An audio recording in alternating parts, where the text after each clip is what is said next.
Hey, I don't know about you guys, but I loved Joker 2.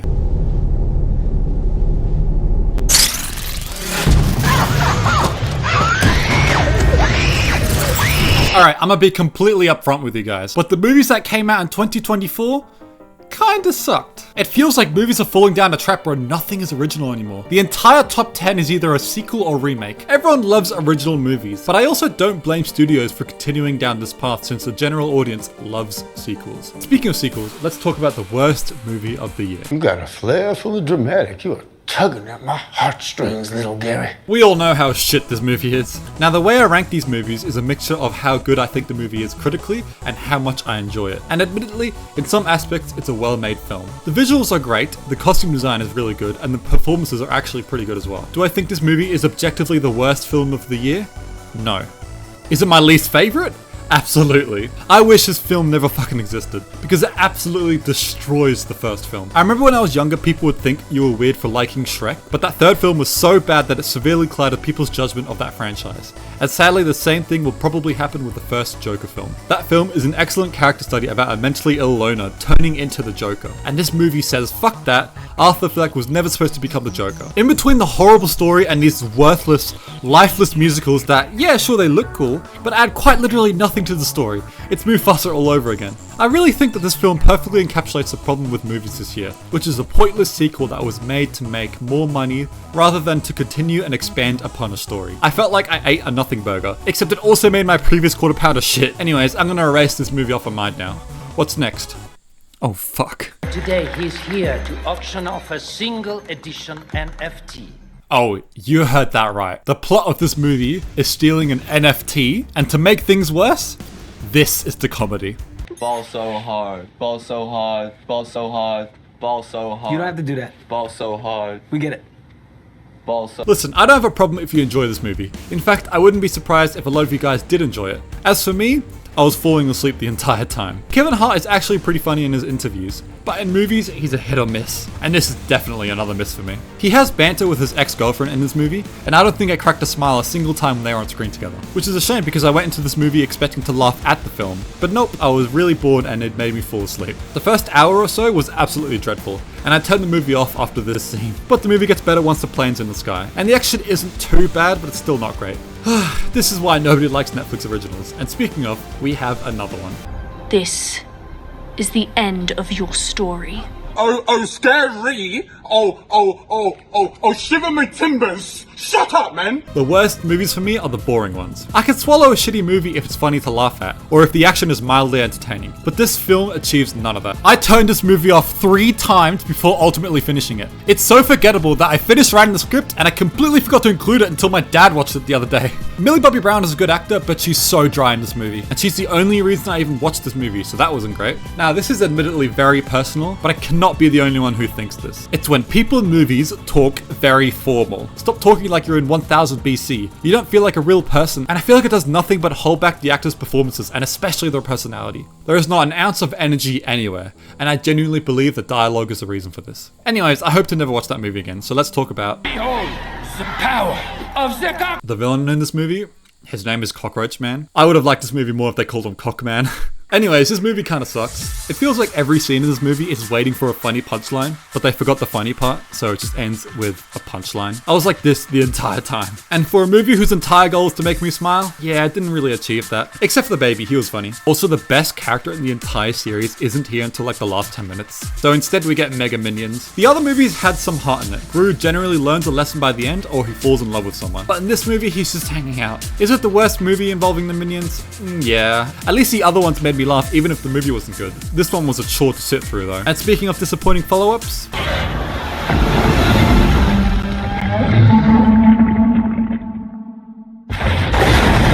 this is probably a controversial placement for this film, but I just really didn't like it. I am a massive fan of Godzilla 2014.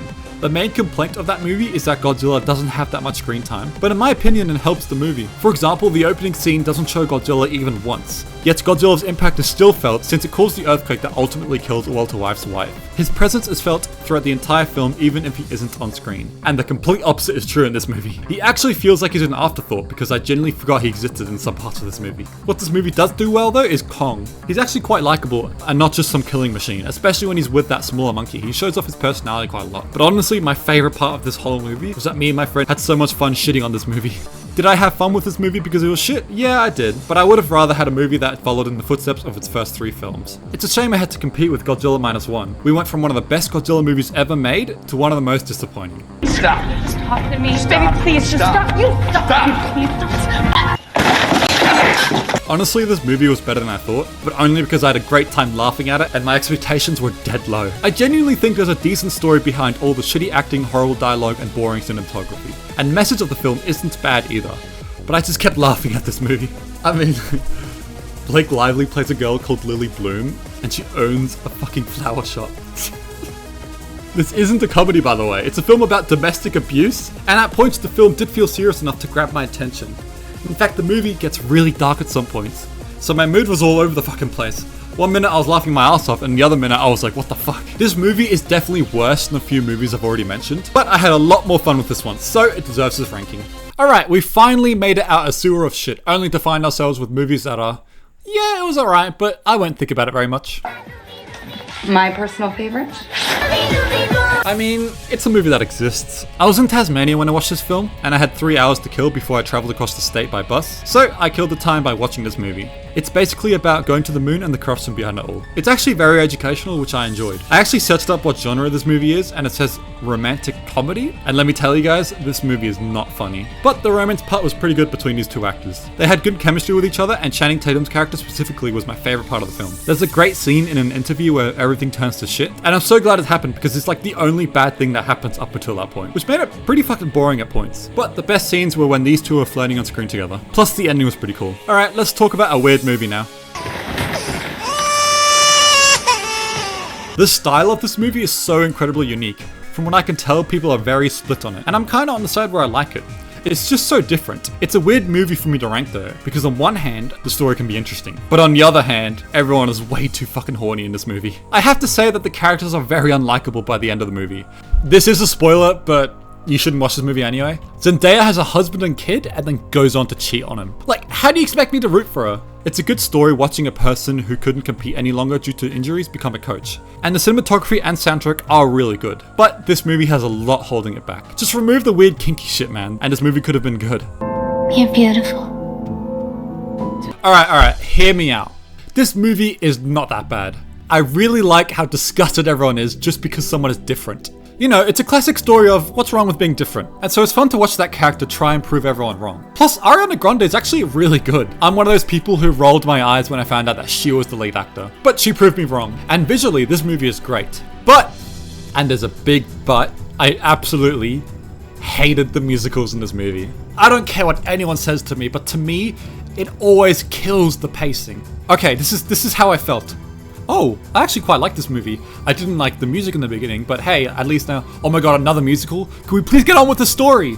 Okay, at least that's over. I can't wait. What? Another song? It's been like 5 seconds. I'm being genuinely serious when those songs are like literally 5 seconds apart. They rarely add anything to the story, and no, it does not put me in a good mood. It always does the fucking opposite. Sure, you can have a couple of songs in there, but there's just way too many. In fact, there's so many that this movie turned into 2 hours and 30 minutes! I'm willing to bet an entire hour of that runtime is me sitting there miserably as I dance to this shitty song that adds nothing to the story. Fuck, bro!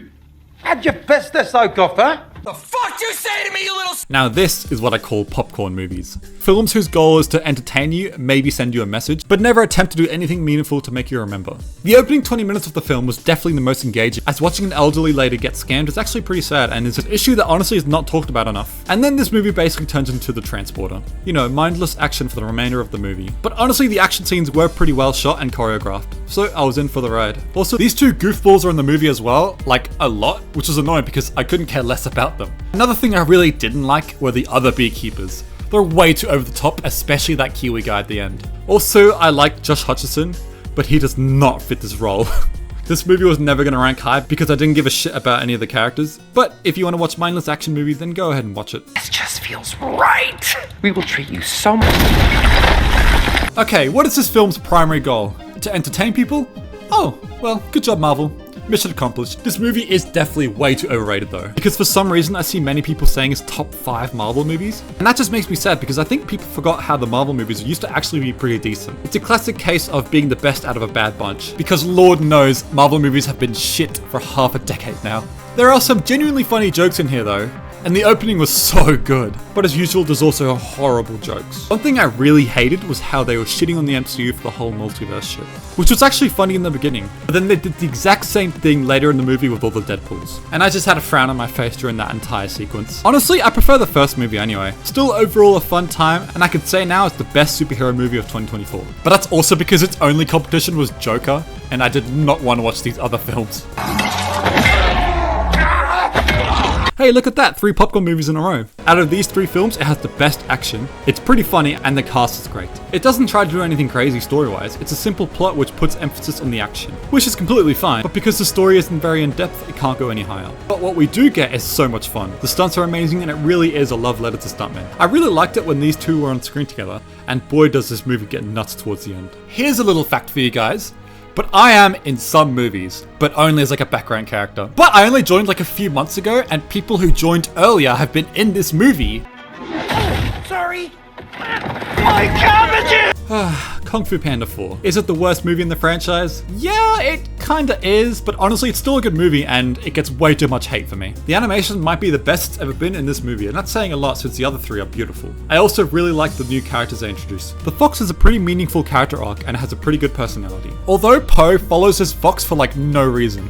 Yeah, sure he's gullible, but not gullible enough to follow this fox for days and potentially leave behind the village with Tai Lung. She had nothing to offer except for, trust me bro. The chameleon was underwhelming, but was still a threat. Plus she has by far the coolest powers out of every villain in the franchise. That final battle was so sick, particularly when she turned into that dragon thing. The animation was so good. It's just a shame how easily she got beaten at the end. I watched this movie late and everyone told me they was shit. So I went into this film expecting disappointment, but honestly I was pleasantly surprised. Also, those little bunnies are really funny. They kinda remind me of the penguins of Madagascar. You may wear a crown upon your head, but that does not make you a king. Alright, let's talk about one of the greatest franchises in history. I want to talk about good movies now.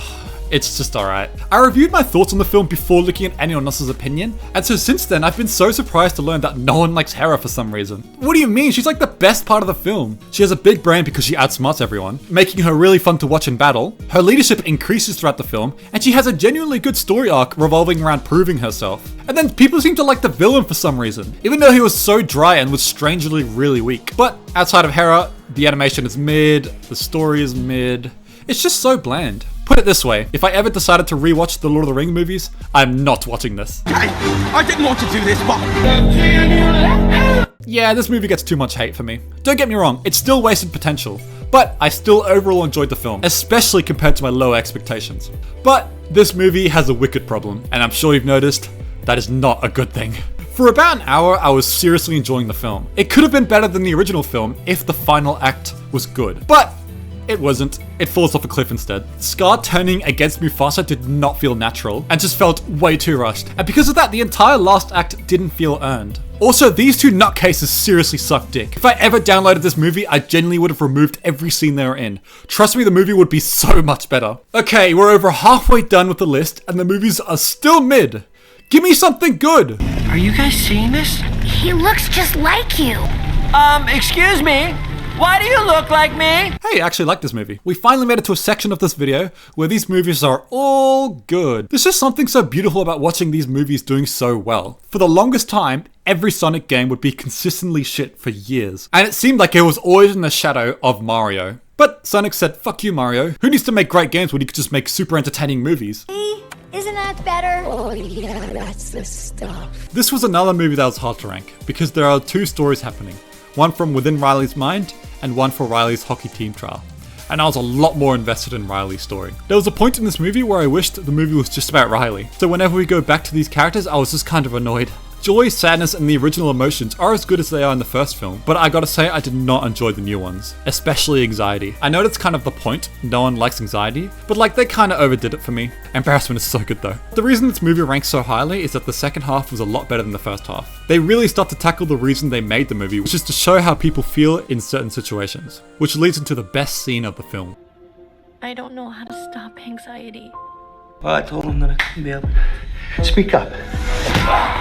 This movie is so good. Okay, we all know how shit Netflix movies can be. And even though this movie looked promising, after watching those two shit shows, I had my doubts. But guys, this movie is actually so good. First of all, Taron Egerton is a fucking legend. He's an A-list actor for me and I love his movies.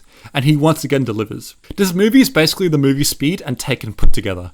And as you can imagine, I was on the edge of my seat for most of the runtime. But it's not just action the whole time. Ethan is a pretty fleshed out character who was unable to become a cop for reasons we find out later in the movie, and his relationship with his girlfriend adds to his character and raises the stakes. And the villain was really fucking good. I have a massive kink for anonymous villains, and as a viewer you felt completely helpless for the characters since they don't even know who they're dealing with. There's even a great twist in here. Sure, this movie won't blow you away, but what you do get are fulfilling characters with an exciting plot that gets you curled up behind the blankets with some exciting twists. 6 out of 10? What the Horse. Throwback to when I made a video about best trilogy ever made, and Planet of the Apes was in that discussion. All three of those movies are incredible, and I felt the trilogy ended beautifully in that last film. So when I heard they were making another movie, I was really worried. But even though it's the worst film of the franchise, I've said that a lot this video, I still enjoyed it. First off, I really enjoy the state that this world is in. Apes are now top of the food chain, and humans are dumbasses now. Well, I guess that hasn't changed. I like how some people lost credibility to speak and others simply chose not to in order to stay safe. It's some really nice world building, and one of my favourite aspects of the first three films were the characters. I was rooting for several characters in each film. However, this time, they're significantly weaker. Noah is actually pretty good, but nothing compared to the legendary Caesar, and Freya Allen's character was good by the end of the movie, but she doesn't really do much until halfway through the movie. And that's another problem I felt the movie had. It was a bit too slow for my liking, especially in the first half. Now, I love it when characters are mentioned even after they're dead, and it shows that they left a genuine impact on his world. And so Caesar's legacy is amplified further because of this film. But I do have to say that this orangutan dick rides him way too hard. I'm not joking when I say 80% of his dialogue relates to Caesar. Just chill out, man. Even monkeys are turning into stands these days. Also, the villain's just alright. Nothing really stands out about him. And he dies because of the birds. So that was pretty cool. I really enjoyed the final act though.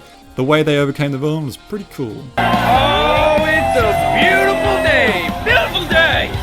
I cannot believe how highly I'm ranking this movie. It surprised the shit out of me. Think of it like this. It's as fun as Deadpool vs Wolverine, but with way better characters, story, tension, and even emotional moments. This is one of those movies where you have fun on your fifth viewing whilst also genuinely caring about the characters. First of all, Glenn Powell is so much fucking fun in this movie. He basically plays 2017 Logan Paul. Hey yo, good morning, Logan. What's Gucci? But behind that beam of energy is a genuinely good person who would rather help people from a hurricane rather than doing his job and gathering data on how to prevent them. The main character was really good as well. We feel emotionally attached to her because the opening of the film was actually pretty powerful, and watching her trying to overcome her fear of these natural disasters was very intriguing to watch. I was also engaged throughout the entire film. Not once did I look away from the screen. And then one of the characters in this film has a genuinely fulfilling arc, and the actual natural disasters were pretty fucking terrifying. Not just because of how much damage they caused, but also because of how many characters die. If you watch this movie, you're gonna have an absolute blast. Is this the worst film in the franchise? Yeah, no, it's actually pretty good. This might be controversial, but I actually think it's the best one in the franchise. I feel like this film isn't talked about enough, and its ratings aren't very high, but I thought it was great. The main character has a nice little arc, as her outlook on life from the beginning of the film to the end is very different and is enjoyable to watch. Her chemistry with Eric was also the best part of the film. They were able to relate to each other despite their differences, and he's also the biggest sweetheart. There's this beautiful scene where they finally reach their destination and she plays the piano. Also, there's an adorable cat in this movie. How could you not love that? The first two films mainly just show a small group of people trying to overcome these creatures. However, this time there are massive crowds, and so the likelihood of everything going to shit feels a lot higher. I do have to say though that I was disappointed towards the beginning of the film, as we never get to see how everyone figured out that these aliens can only hear. Rather, it just cuts to black and we see events hours later. That just fucking sucked. But whenever the aliens were on screen, which was quite a lot by the way, I really enjoyed myself. Easily the best Alien movie since the sequel. I love how this film feels like a horror film rather than an action one. I've always preferred the first film over the second, and the biggest reason for that is its genre. For me, Alien works better as a horror film, and this film absolutely delivers on that. We're back on a claustrophobic spaceship with nowhere to go, and I was legitimately scared. Not only because the alien was scary, but more so because I felt quite attached to the characters. Particularly Andy, who gets treated like shit for the entire movie, and is the biggest sweetheart ever. Rain was a very good character as well. She's pretty smart, so it's fun watching her battle, and she's also pretty brave. Even though it is a horror, when there's action, it is very thrilling and well done. But there are also moments that didn't quite make sense. Such as an alien actually saving Rain, even if it was unintentional, and I didn't really like Ash in his movie. The movie probably would have been better if he was simply removed. I also loved the ending of the film. It's horrifying, it's disgusting, and I'm all here for it. These nuts. The most underrated film of the year. I loved almost everything about this film. From the action to the main character to the corruption of Rome, it all came together really well. I was really worried going into this film because I loved the first one. So finding out that there's a sequel coming out 24 years later, I really thought it was going to be a shameless cash grab. But I actually thought it was a great follow-up. We all know how good of a character Maximus is in that first film, and I genuinely mean it when I say Lucius rivals him as a character. He's fearless with great leadership skills, and his performance was so enjoyable to watch. However, he's not the one who steals every scene. Rather, it's Denzel Washington's character getting an Oscar this year. His rise to become the Emperor of Rome was very convincing and enjoyable to watch. And speaking of characters, Pedro Pascal is fucking great as well. His character has quite a lot of depth to him, which makes Lucius's goal to kill him a lot more interesting. But the first film is definitely better in every aspect. Except for the action. It has a lot more spectacle with a really good use of cool animals. I mean, there's literally sharks in the Colosseum. How cool is that? The emperors kind of suck though. I get they're meant to play morons in this movie in order to symbolize the corruption of Rome, but they come across as not threatening and makes Washington's character weaker because all he has to do to reach the top was manipulate these guys. But yeah, a very underrated film. I personally think it gets a lot of shit because it's inferior compared to the first film. But through the lens of a standalone movie, I really enjoyed it. I need wheels!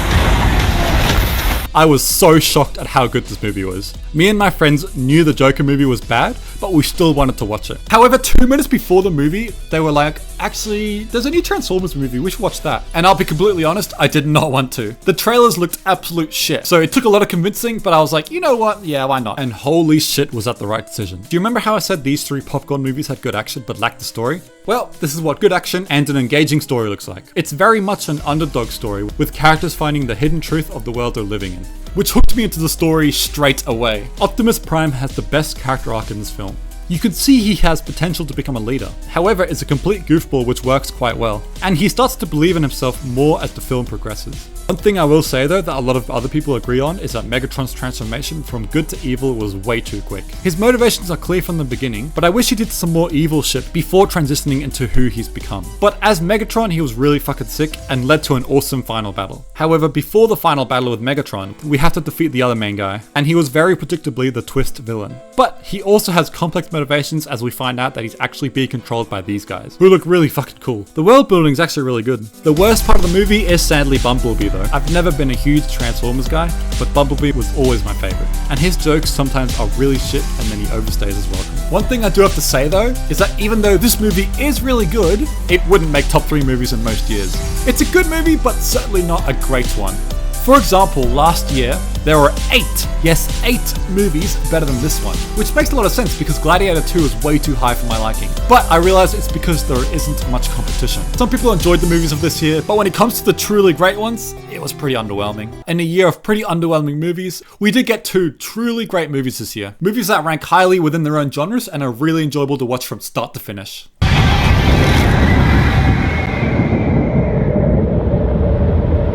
This movie has everything. Action, adventure, politics, romance, and the best looking movie on this list. Okay, I have no French accent, but Denis Villeneuve has some beautiful looking movies. Even with his movies that I don't like, his movies always stand out in terms of the cinematography. My favorite performance of the year is Timothée Chalamet, easily my favorite character in the entire movie, which really surprised me because in that first film he really didn't stand out. I watched the first film the day before the second, and it was honestly brilliant. It was a lot better on rewatch, so expectations for the second movie were sky high. And this film honestly surpassed those expectations. Lady Jessica and Chani become way better characters, and it's so impressive to watch how much character development these guys get, as the movie was able to maintain a consistent pace, especially with its action. This film also has my favorite soundtrack on this entire list, and by quite some distance as well. Its music pops the fuck off in the cinema, and it's so incredibly epic. The ending is brilliant as well. The final fight is gruesome and shot in a way that makes it realistic, without any music. It sets up the third film excellently, and I can't wait for it to come out. So, why isn't this film first? Well, there's really not that many flaws, but if I had to choose a weak point, it's that the plot point with this guy is a lot less entertaining than with Paul Atreides. Don't get me wrong, I still enjoyed him, and he was a good, arguably even great villain with a great end to his character. But his impact was only really felt towards the end of the movie. Aside from that small detail though, this film is fucking fantastic. This is a big if, but if the third film is even better than the first two, it enters the conversation of the best trilogy of all time. Although, if Spider-Verse 3 is really good, then that debate is finished. But we now move on to a story with a lot less spectacle. A simple movie about parenting, earning respect, and trying to fit in. A beautiful story between a robot and a goose. Well, guess it's time. I'm gonna admit something here. As someone who claims to love movies more than anything else, in reality TV shows and anime have quite often been better than films. In a show you're more easily immersed into the world. The increased runtime makes you more easily learn and grow with the characters, and a good show will have you wondering what happens at the end of every episode. However, shows do lack something that movies have, and it's quite hard to explain, but it's the magic of storytelling. Taking a mere 2 hours out of your life to feel joy, sadness, anger, empathy, and a whole range of emotions just feels magical. Yes, shows do it as well, but there's something special about a 2-hour runtime changing your perspective on life. And this film is a perfect example of that. How to Train Your Dragon is also a perfect example of that, which by the way is my third favorite film of all time, and this movie is directed by the guy who made that movie. We start off in this world completely unknown to the main character. We watch her discover this world, but she has no purpose. But that changes once she finds Brightbill, a goose who unknowingly lost its family. So we essentially watch a mother trying her hardest to make her kid happy, only for the child to feel like an outcast and blaming it on the robot. It's absolutely heartbreaking. The movie goes so much deeper than this, and I was in a theater with about 15 people, and more than half of them cried. This movie also introduces Fink, another outcast who hides the fact that he wants love despite wanting it more than anything. Oh man, this movie really plays with your feelings. For those of you who haven't watched this film, please do. It's such a beautiful movie, and for that reason, The Wild Robot is the best film of 2024. Okay, so two things. I reviewed 26 movies, even though it says 27. It's because I was going to review Beetlejuice, but I have to leave in like half an hour for this New Year's party, so yeah, I couldn't review that, I'm sorry. And I'm sorry about Sonic 3. I like barely said shit about it. I watched it like last night, and I was going to finish the review, but I gotta go, so yeah. Beetlejuice is ranked 22nd, and Sonic is still ranked 11th. Okay, I hope you guys enjoy your new year, and I'll see you next week with a new video.